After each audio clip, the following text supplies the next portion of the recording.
الحمد لله و الصلاة و السلام علی رسول الله، اما بعد.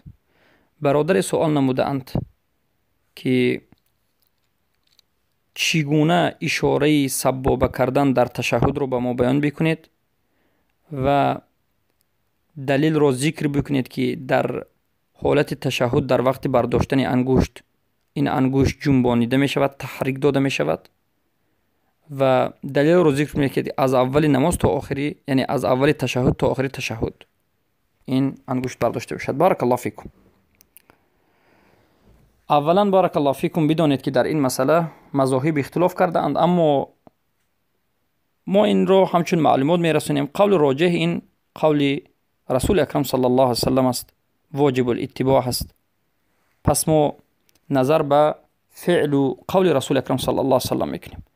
اما وقتی که به مذهب ها نظر میکنیم، ابو حنیفه فقط در حالت در التحیات خوندن لا اله الا الله فقط در لا ببردارند و با فراورده انداخته میشد، یعنی که این مذهب ضعیف است. در این مسئله مذهب دوم مذهب شافعی است که میگن که فقط انگشت سبابه در حالت التحیات الا الله به برداشته میشد، باز فراورده میشد، که این مذهب ها مذهب ضعیف است. مذهب مالکی میگن که از اول نماز تا آخر نماز انگشت برداشته میشود، اما به طرف چپ و راست انگشت جومانیده میشود. در یک روایت، در روایت دیگری یعنی به حالت دایره جنبانیده می شود، که البته یک قسمش سه است. از اول نماز یعنی از اول تشهد تا آخر تشهد برداشتن انگشت سبابه، اشاره سبابه درست است، اما در حالت تحریک یمین و شمال یعنی راست و چپ جنبانده یا خیلی سودن ضعیف است، درست نیست. و این چنین مذهب احمد ابن حنبل میگویند اشاره سبابه از اول نماز تا آخر نماز برداشته می شود. یک روایت فقط وقتی کم میگویند، اما روایت صحیح تر از امام احمد ابن است که از اول نماز تا آخر نماز یعنی از اول تشهد تا آخر تشهد برداشته می شود و در هر یک لفظی که لفظ جلال الله هست اشاره برداشته می شود، که میگند البانی میگویند که نزدیکترین قول مذهب احمد ابن حنبل است، اما خطاگیش این است که در هر یک لفظ جلاله اشاره سبابه جمانده شود، که این هم قول ضعیف است میگن. پس قول راجح قول صحابگان است. این فعلی رسول اکرم صلی الله علیه وسلم رو به ما نقل میکردن. از عبدالله ابن زبیر رضی الله عنه روایت است که میگویند کان رسول الله صلی الله علیه وسلم اذا قعد في الصلاه جعل قدمه اليسرى بين فخذه وساقه وفرش قدمه اليمنى ووضع يده اليسرى على ركبته اليسرى ووضع يده اليمنى على فخذ اليمنى واشار باصبعه. روایت مسلم. یعنی رسول اکرم صلی الله علیه وسلم وقتی که در تشهد به نماز می نشستند، دست راستشون رو با بالای فخذ سان پای راستشون، دست چپشون با بالای سان چپشون می کردند و پایشون رو مثل که در نماز دو نمود دیشتن است می نشستند و دست راستشون رو اشاره سبابشون رو می برداشتند، دستشون رو جمع می کردند و انگشت سبابشون رو می برداشتند و اشاره می کردند. یعنی در حدیث وائل ابن حجر، حدیثی که امام احمد و ابو داود روایت میکنند، شیخ البانی صحیح گفتند، میگن که و کان یدعو و یشیر و یدعو. رسول اکرم صلی الله علیه و هر باره که دعا میکردند کمی با انگشتشون اشاره خفیف میکردند، یعنی جنبانیدن انگشت سبابه در تحیات یا که در تشهد از اول نشستنتون تا آخر می شود، اما در کدام حالت ها؟ در حالت هایی که دعا کرده شد. مثلا وقتی که السلام علی النبی گفتید این دعا هست، در این حالت کمی می جنبانید. در حالت اللهم گفتن می جنبانید. در حالت لا اله الا الله گفتن می جنبانید. صلی علی گفتن اللهم صلی علی گفتن اللهم به می جنبانید، صلی علی به می جنبانید، اللهم بارک علی به می جنبانید و بعد از این دعا هر یک اللهم به می جنبانید. اما جنباندن سخت است یا که کمی؟ بله البته کمی آهسته می جنبانید، شدید و سخت نیست. یعنی جنباندن از اول تشهد تا آخر تشهد کی خواسته چگونه خواسته جنباندن نیست، بلکه در حالت دعا کردن کمی خفیف می جنبانید. یکم. مسئله دوم، انگشت از اول تشهد تا آخر تشهد برداشته می شود. دوم. سوم، انگشت به طرف قبله راست می ایستد، نه به آسمان. انگشت اشاره سبابه به طرف قبله راست می ایستد، چگونه که به این یعنی حدیث های صحیح آمده است. اما یک حدیثی که امام نسائی در سننشون، ابو داود در سننشون ذکر میکنند و میگن که کان یشیر باصبعه اذا دعا ولا يحرك.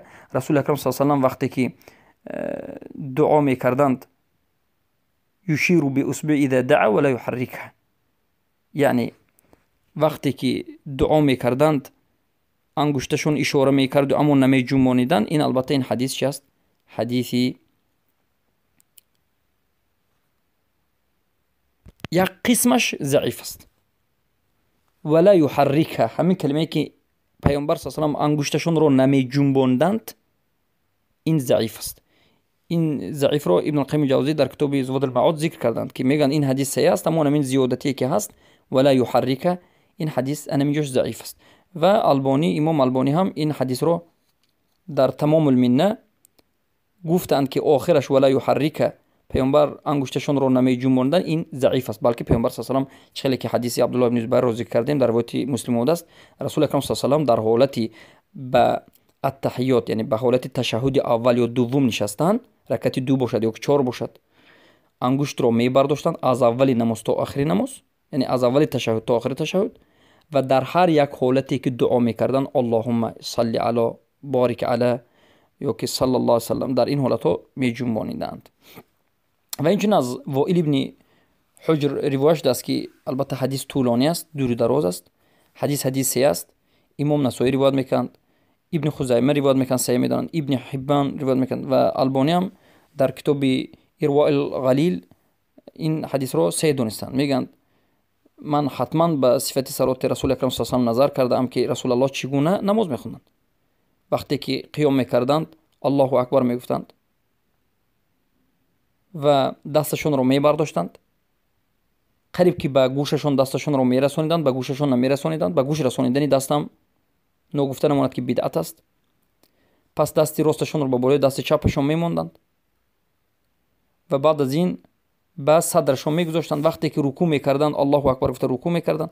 وقتی که از رکوع الله سمع الله لمن حمیده گویان برداشتند، دستشون رو میبرداشتند، رفع یدین میکردند و آخر می آیند سجده میکردند و به تشهد می نشستند. تشهد اول یا که تشهد دوم، دستشون رو در تشهد، دست راست رو به بالای سان راست، دست چپ رو به بالای سان چپ میگذاشتند و دست راستشون رو جمع میکردند و اشاره سبابه، انگشتی سبابه بعد از انگشتی کلانی بوده رو میبرداشتند و فرأیته یحرکها یدعو بها. من رسول الله را دیدم که همین انگشت سبابه شون را می جنباندند و دعا میکردند. این دلیل می شود. حجت ما همین است که در حالت دعا می جنبانید. خیلی که علما همین سخن را گفتند. بارک الله فیکم. یحرکها و یدعو بها، این لفظ حدیث روایت میکند که صحابه دیدند که پیامبر وقتی که دعا میکردند در درون تشهد هر یک کلمه دعایی که می اومد می جنباندند. بارک الله فیکم. یعنی در کجا مثلا وقتی که کلمه سلام میبیاد به مانند السلام علینا اشاره میکردن، کمی میجوندن، یا که اللهم صل علی محمد اشاره کمی میکردن، اللهم بارک علی محمد کمی اشاره میکردن، اعوذ بالله در این حالت هم اشاره میکردن از عذاب جهنم یا عذاب قبر یا از فتنه محیا و ممات. پس هر وقتی که دعا میکنید کمی اشاره میکرد، اما اشاره سخت شدید نیست، اشاره خفیف است. بارک الله فیکم. و مسئله دیگر اینجاست که وقتی که شما در تشهد میشینید، تشهد اول یا دوم، اشاره رو میبردارید، باید شما چشمتون به همین سوی انگشتتون باشد، به چشمتون، نه به جای سجده مینگرید.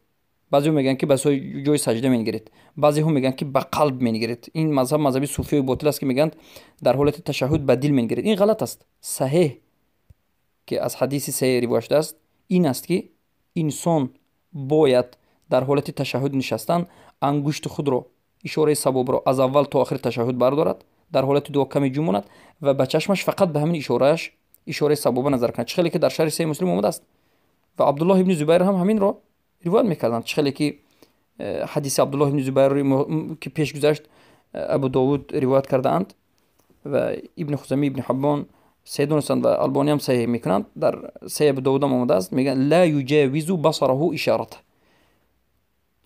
چشم رسول اکرم صلی الله علیه و سلم از همین اشاره سبابه از همین انگشتشون به دیگر جا نمی نگشت، فقط نظرشون به همین انگشت بود. بارک الله فیکم. پس این بود مسئله اشاره سبابه و دلیل برای از اول تا آخر کردن و دلیل برای جنبانیدن و کی جنبانیدن و چگونه جنباندن. و البته ما گفتیم اشاره سبابه آیا راست به آسمان برداشته می شود یا که به سوی قبله؟ البته به سوی قبله. خیلی که در این مثلا حدیث از عبدالله ابن عمر رضی الله عنه روایت شده است که امام نسائی، ابن خزیمه و ابن حبان این رو هم روایت میکنند و البانی در صحیح نسائی، امام نسائی این رو چه میکنند؟ حدیث رو صحیح میدانند. بارک الله فیکم. که در این حدیث روایت شده است که انگشت را به سوی قبله باید برداشت. تل الابهام الى القبله ورمى ببصره الیها. بارک الله فیکم.